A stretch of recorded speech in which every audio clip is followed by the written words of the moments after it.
turned around in the car as she's telling me this and went back and asked to speak to the sensei and told him that I'm outraged with this. This is a form of discrimination. This is disgusting. And he said, Jets, you better get used to it because this is going to happen more and more in Canada.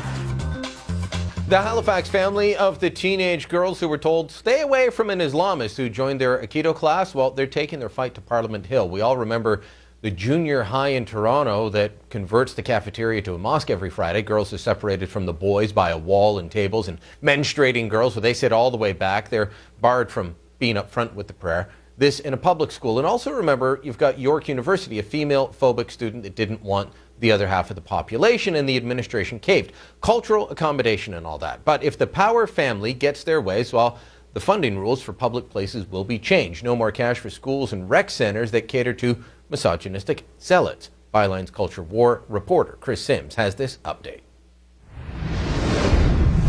A Halifax family is taking their fight against Sharia law to Parliament. They want regulations changed. They want the feds to stop giving taxpayers cash to places like schools and rec centers unless the organizations vow to stop allowing gender segregation under the guise of multiculturalism. Oh, I see this is going to get really bad before it gets better. We have to have a government to stand up and say, even though we're a democracy and we allow rights of other people, but we can't allow discrimination towards women. 2 years ago, sisters Sonia and Sasha Power were told not to touch, face, or teach a brand new student in their martial arts class at a public rec center in Halifax. The man was a fundamentalist Muslim, and he refused to interact with any females in the co-ed class. The instructor accommodated the newcomer, and after a few classes, Mohammed handed out a book on Islam that gave tips on wife beating and said women not shrouded in Islamic dress are asking for it. Mom Michelle contacted the Nova Scotia Human Rights Commission, but says she was ignored. Since the Power family wasn't getting a response, I paid the HRC a visit. On the 6th floor of a downtown high-rise, the Quasi-Judicial Commission is barricaded behind an empty waiting room, a combination locked door, and ticket wicket glass. You have to dial one of the 19 people listed to find someone.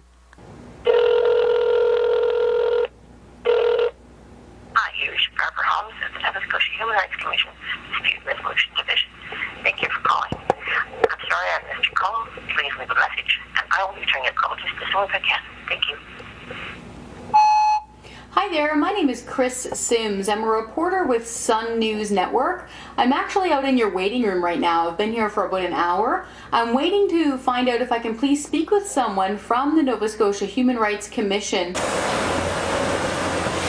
So, it's officially no comment from the Nova Scotia Human Rights Commission. They won't say if they are dealing with the Power family case or not. They will not explain why it's apparently okay for a man to hand out misogynistic literature in a publicly funded rec center. The family's Member of Parliament Gerald Keddy presented their petition earlier this month. Justice Minister Peter MacKay says the government could and should look at their regulations and ensure that no theocracy is permitted in public institutions. This is something that's quite frankly surprising that it happened, and I can very much see further investigation into program funding resulting in a policy or a stipulation that program funding would be denied should there be any evidence whatsoever that sexism existed within the organization. The City of Halifax refuses to comment on the case. I'm Chris Sims with the Sun News Network Special Report. All right, Chris joins us now from Halifax. And Chris, this is being presented, you said, by Gerald Keddy, and he'll present it in Parliament. It's a petition or a motion? What route is he going to go?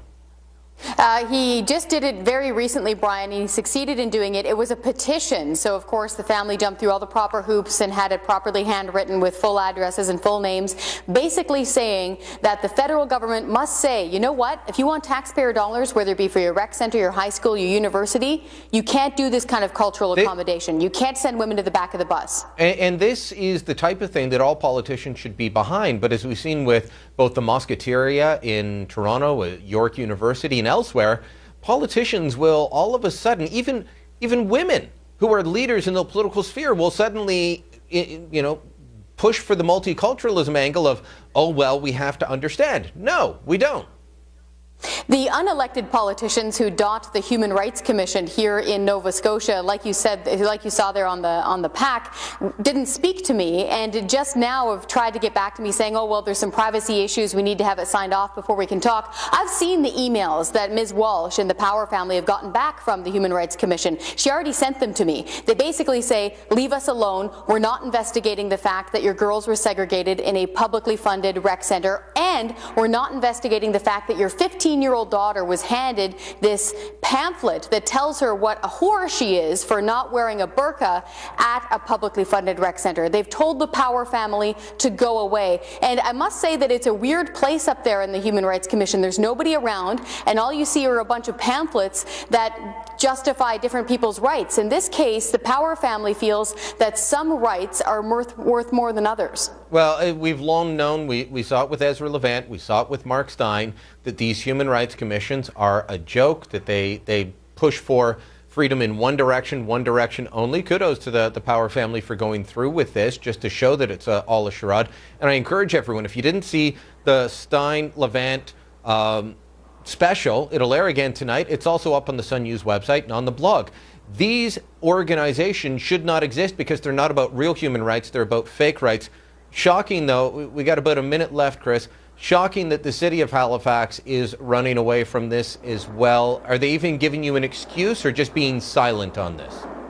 The city of Halifax, like we showed earlier, refuses to speak to me at all. They're citing privacy concerns, and then when I try to give them an example, they say, well, that's hypothetical. They're completely stonewalling. The human rights group is saying, oh, well, we don't technically have permission. They do, and I now have received all of their emails that they had sent back to the Power family. They're telling the Power family to go away, and again, it seems that everybody is equal, but some are more equal than others. All right, Chris, thanks so much for following up on this. We'll chat soon.